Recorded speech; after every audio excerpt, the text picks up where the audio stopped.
प्रेम प्रेमरे मन को निवेश करबा पाई कि जदि इच्छा शक्ति जाग्रत हेउची तेबे प्रभुंक प्रेम रे पड़ी जाओ। कारण प्रभुंक प्रेम रे वैकुंठ धाम को बाट फिटी थाए। प्रेम रे मन को निवेश करबा पाई कि जदि इच्छा शक्ति जाग्रत हेउची तेबे पितामाता प्रेम रे पड़ी जाओ। कारण जदि तुमर किछि भी अनिष्ट घटई प्रथमे तांकरी आखिरु लुह झरी।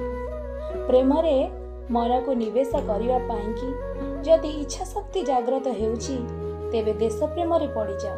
कारण देश प्रेम रे बळी पड़ी गले महात्मा महापुरुषंक आख्या आसन मिली थाए।